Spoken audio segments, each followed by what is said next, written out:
Law Book, The Black Armory Papers. Entry 10. I'm a mother to a beautiful daughter. A daughter who talks to people who aren't actually there. Normal kid stuff, sure. Reminds me of my own childhood. Like when my mother would tell me ghost stories, they fascinated me. Especially the really creepy ones where ghosts would try to communicate with people. I decided I was going to be the first person to truly make contact with one. Headed to the creepiest part of my house, the basement. I was going to just sit in the dark and wait until something, anything, showed up. But my plan was cut short. Took one hell of a tumble down the basement stairs.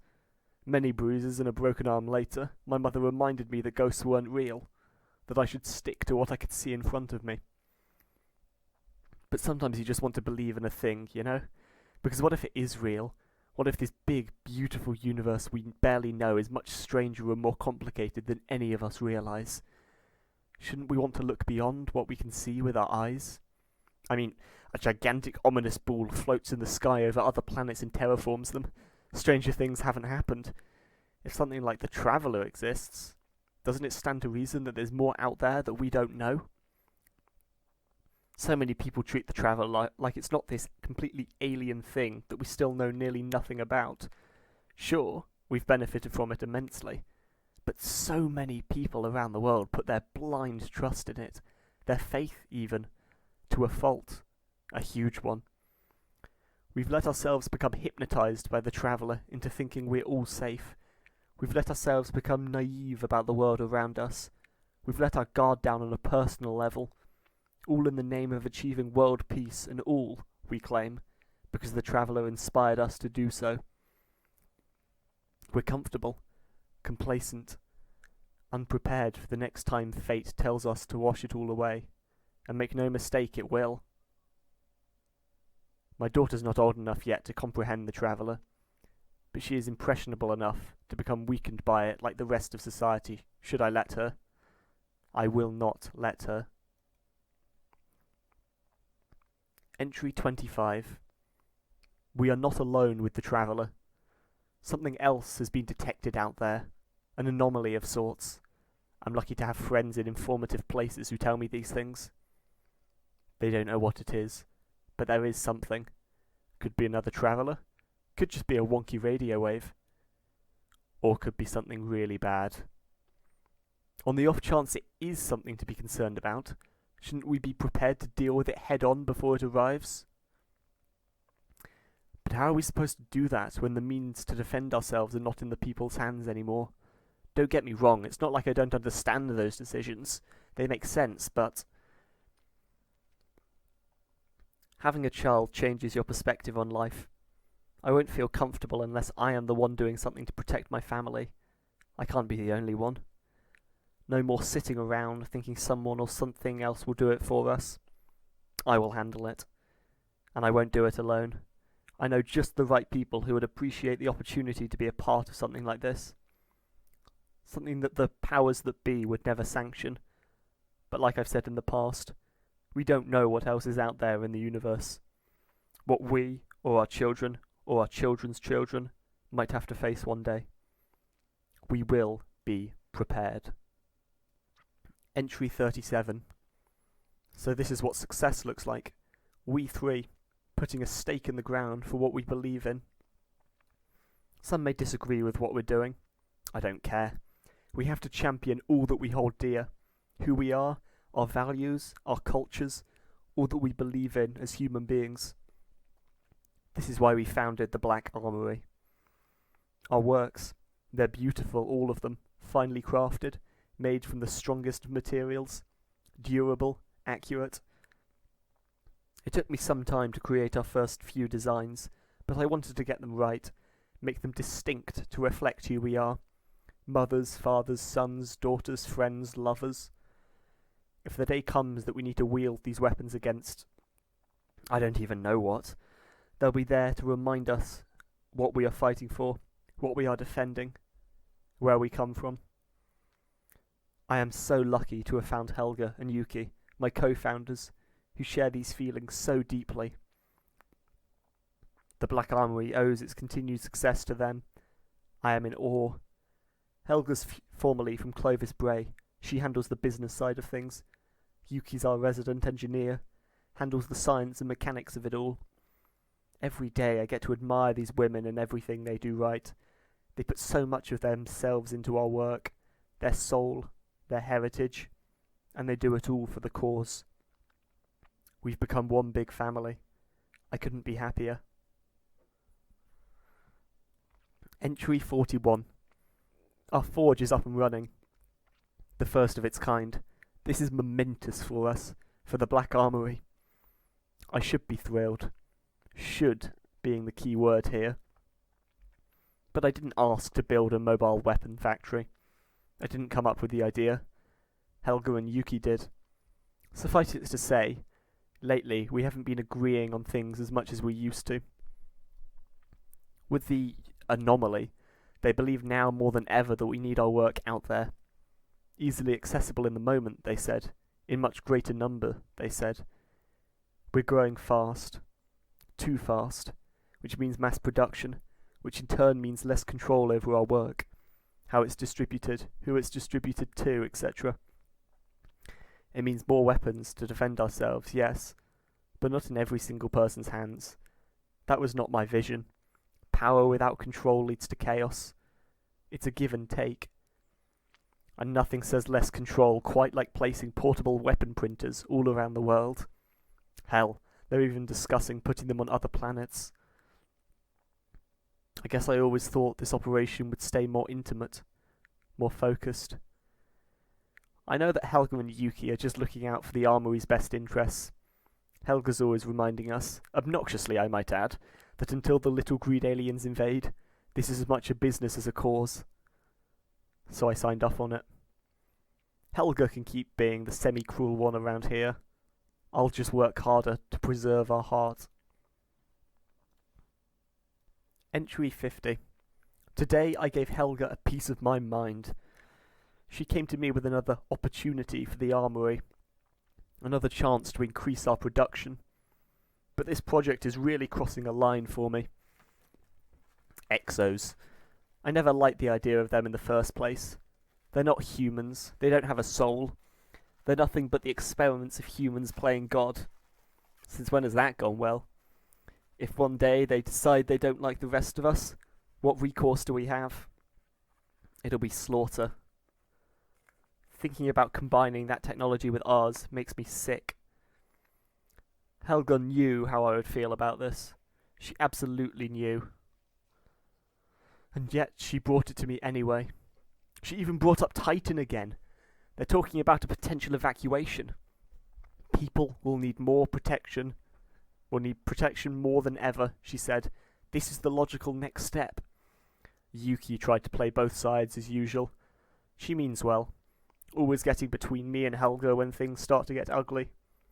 She usually knows just how to calm things down, and I admire her for it, but not this time. This was not the purpose of the Black Armory. Entry 67. The Traveller is on the move, and they say it's coming here, to Earth. I didn't take the news of Titan's evacuation seriously enough. I should have. I should have listened to Helga and Yuki. This is bigger than just me. It's about all of us. If Project Niobe can help humanity, then it's our duty to press forward with it. Even if it means working closely with some unsavoury types. Sometimes that's the cost of protection. It's only a matter of time now. Entry 68. They are here. They are real. I can't believe we were so right and so wrong. To think that we could stop this. To say we were naive would be an understatement. We simply didn't know. Their power, their strength. It's insurmountable. As they draw closer, all we can do is hide and hope that the facility doors will be strong enough. It's utter chaos out there. Too many put their faith in the Traveller. I don't know what sort of answers people expect from a gigantic ball in the sky. It remains silent, as always. At least I'm with her. Being with family is what matters in the end. There is no more hope, only the screams of humanity. Entry 70. The howling is loudest at night. By dawn the quiet returns, and with it the horrid smell that brings the dogs. I long for the moment I can pry those doors open and leave this place. As I tried to sleep, I realised I couldn't recall the last time I heard a songbird. Do any yet live? I haven't noticed. Episode 7, Entry 71. Last night, we awoke in the middle of the night to the sound of something pounding on the walls. It roared and stomped and howled in frustration until it found the doors.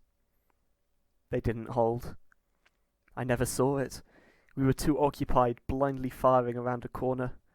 I just remember the smell of wet earth and a sound I've never heard before, like a machine being stretched and then compressed.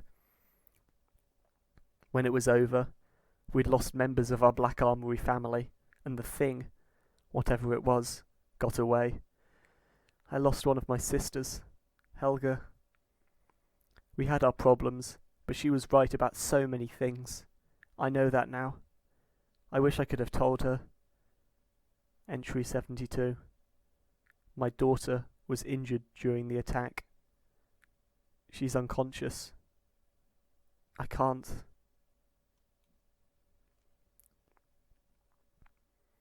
Entry 92.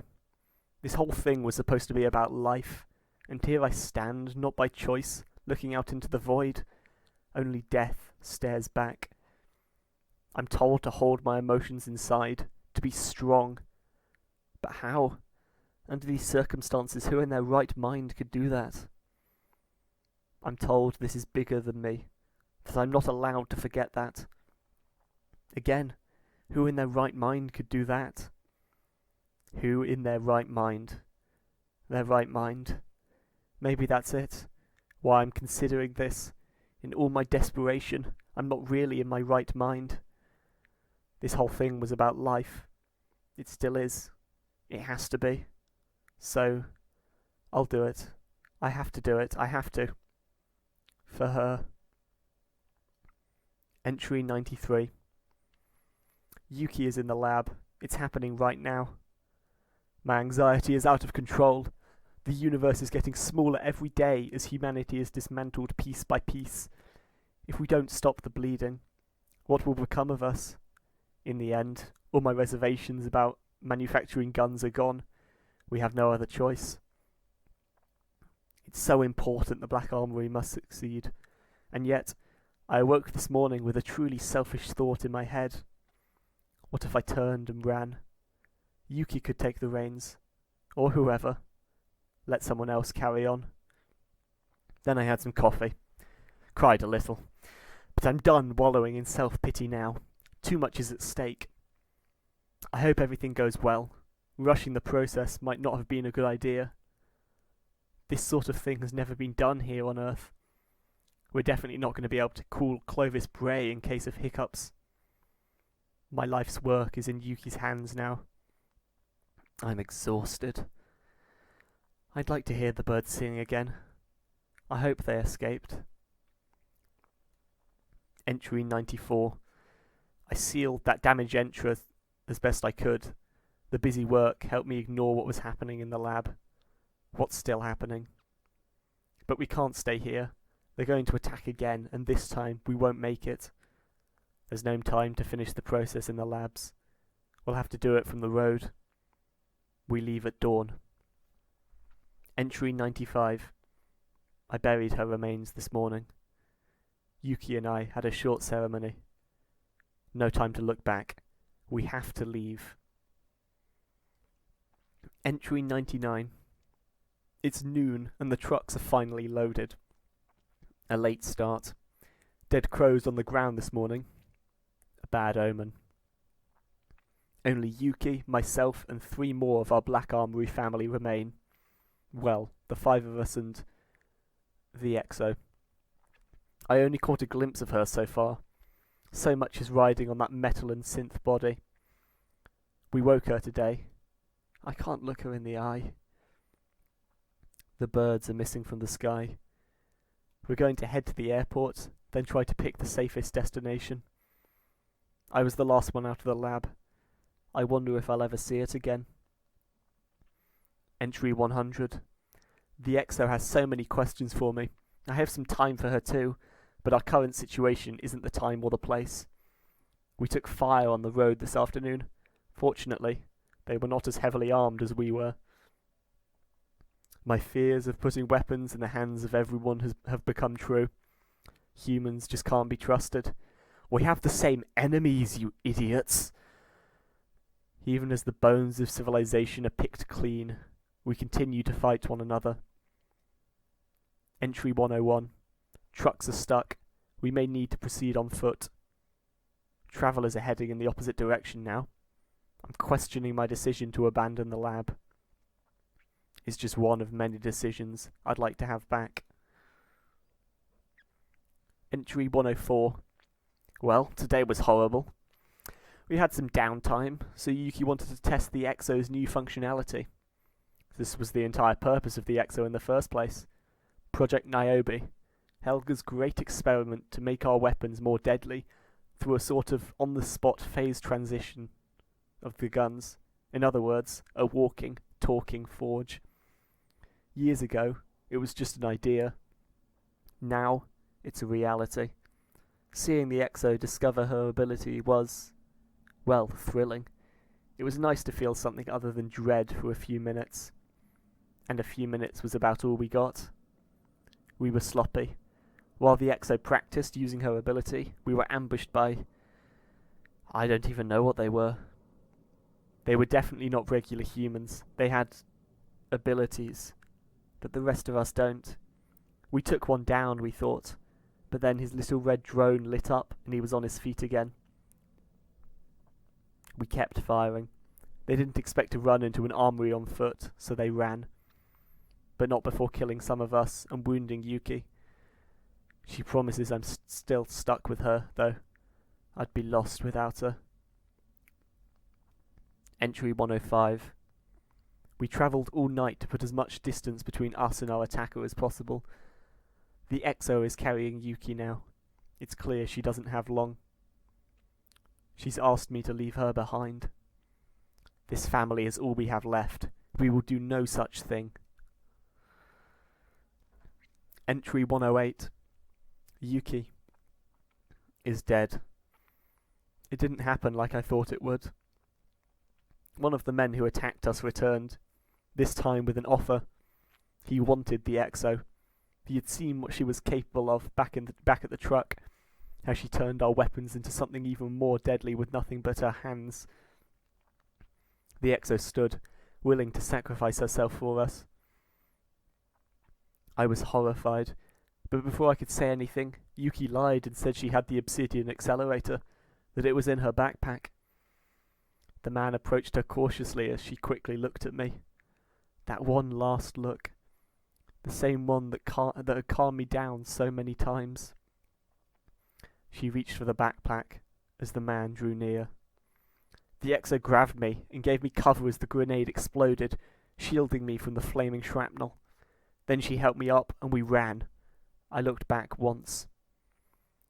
The man's red drone was shining its terrible light about the carnage, looking for its master. He'll get up again. He knows what she can do. He will be looking for us. Yuki, I'm so sorry. Entry 109. 3 days later, still numb. It's unbearable. It's just me and her now. Entry 110. She and I spent the night under the wing of a crashed jet. I realise now as I write this that I haven't seen a plane in the sky. Not once since we set out. This is not the world I knew. Every time I look at her, I'm thinking about it. This is not the world I knew. Entry 115. The airport isn't safe anymore. The control tower is ablaze, and the monstrous sounds on the wind will keep us from investigating any further. Entry 116. We walk parallel to the roads and lie down in hiding when we hear other travellers. My legs are sore and my mouth is dry from answering her barrage of questions. There's so much of this world that she doesn't understand, and so much I want to tell her, but I just can't. Not right now. Yuki's death has weighed on us both, yet she retains an innocence. I'm trying so very hard not to ruin it. We came across the remains of a petrol-burning car in the forest, and she asked if it could still be alive. I had to explain it was never alive. Those machines had no souls. I instantly regretted saying that because it only led to more painful inquiries. I told her I had a headache and needed some quiet. Entry 117. When the sun is up, we're wary of other humans. When the moon rises, we worry about worse creatures. We're on a road to nowhere now, and I was always paranoid, but I can't shake the feeling that the man I let escape is watching us. Going further inland would be a mistake. That has become clear from the increasing destruction we're encountering.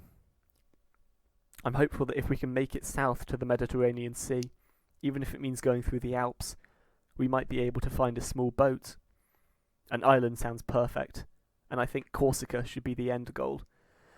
But with our luck, it will be beset by some sort of invincible sea monsters. Entry 123. Nostalgia overcame me today. We came upon an amusement park I used to love, back before all this. But now, nature had begun to lay claim to this place. Fortunately, I could still describe most of it in detail. I showed her where I liked to eat, where I rested my weary feet, and even a petting zoo, where I'd appreciated the beauty of exotic animals. I started to tell her stories about when I was here with my family, but a scratch in my throat made me stop. I suppose these wounds are still bleeding.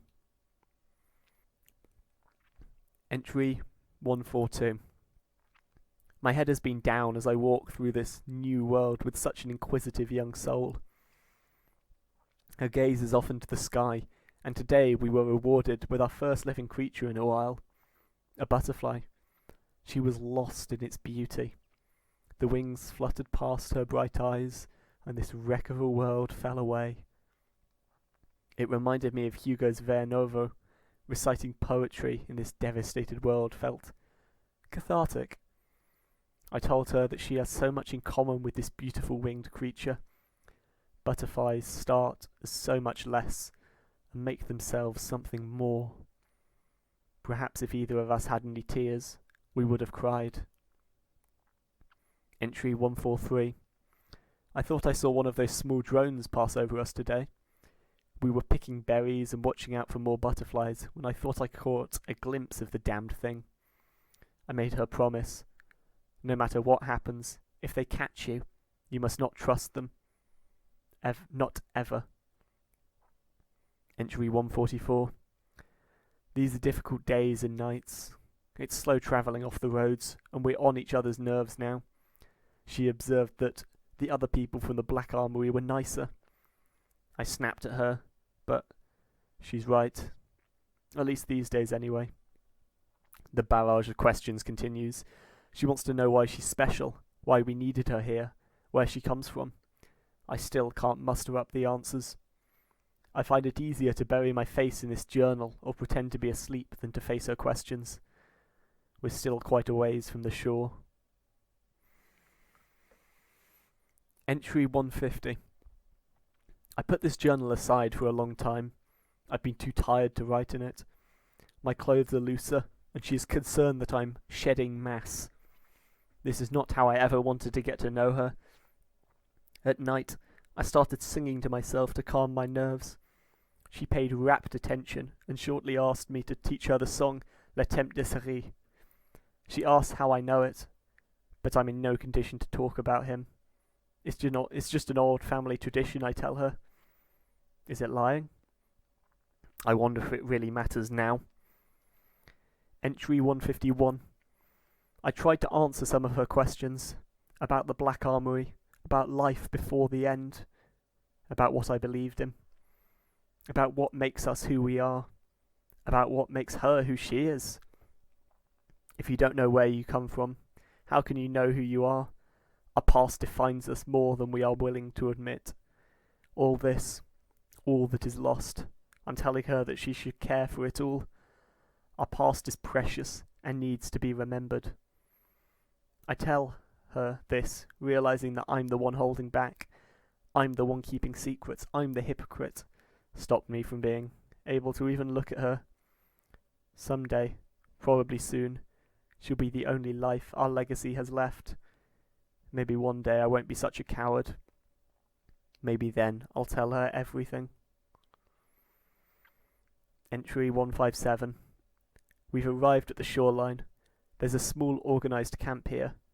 Unfortunately, all that floats, and some things that don't, have already set to sea. There will be no boating away from Europe.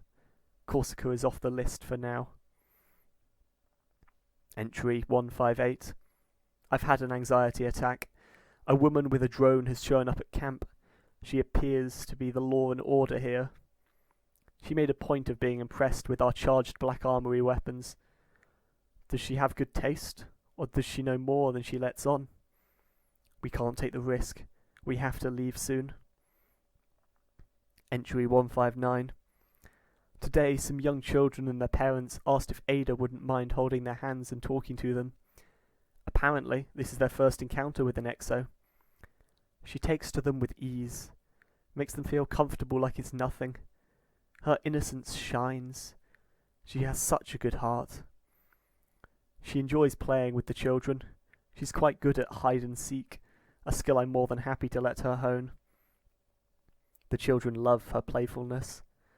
There are 2 other exos in this camp, and 3 of them have become fast friends. Seeing her experience others makes me realise that she deserves to be free of me, but I can't resolve to let her go. Entry 170. Last night, the peace of the refugee camp abruptly ended. Thunder and lightning reverberated in our ears. The people with drones fought a battle in the camp against other people with drones. She and I took this opportunity to escape by following the shoreline for a few miles. I know why they're here. I recognise one of them. The man from before. The one with the red drone. The one who killed Yuki. They are here for the obsidian accelerator. We have to leave. Entry 171. We watched the camp burn from the cliffs. I saw the people with the drones fan out in all directions. I could follow the paths they cut through the darkness by the flickering of their drones' lights. There's no time for anything else, and despite her concerns, she has opened up to me. I'm removing the obsidian accelerator and sending her down the road. They can come and get it from me, not her. This is likely goodbye. Final entry.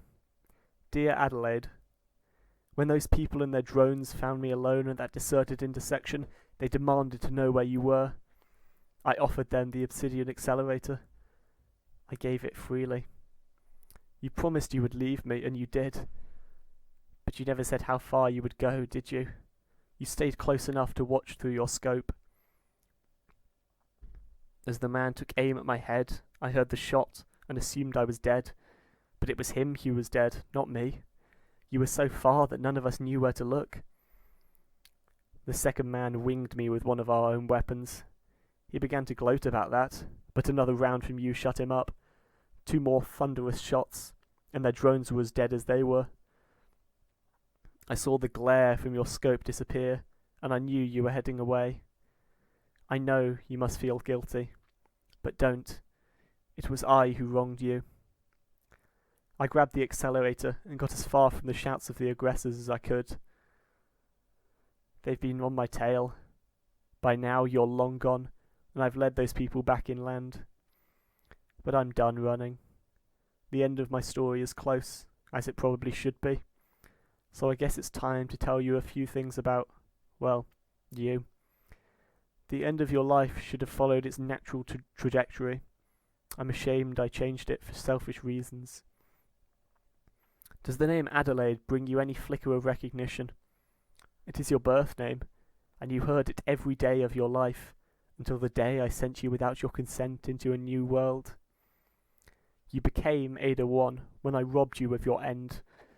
I've loved you since before you were born, and in trying to give you everything, perhaps I've robbed you of a final human experience, a dignified death. I know I will not see you again. If you want to know about your past, know that you were born a second time in the Niobe labs. When you were wounded at the labs and I saw you were losing your fight, I did what I always did when the chips were down. I created something. You, Ada 1, from what I had almost completely lost. I did it out of fear of losing you forever. I charted the course of your life and made decisions that were yours to make, not mine. I hope you find it in your heart to forgive me for that. I was naive, looked too often to the past. I just couldn't let any of it go. I never did have much respect for the natural order of things. And Helga, well, she was the opposite of me. She only wanted to grow the armory, to see its full potential, and Yuki helped make that vision possible. The two of them spent as much time looking ahead as I did looking back. I realise now that there's a balance to life. You look backwards a little, you look forward a little, but most importantly, you live in the here and now. You appreciate what you have, because you never know when it will be snatched from you. Learn from our successes and our missteps. Be bold. Do not fear the future. Respect the past. And never forget where you came from. And never try to fear death if you can help it.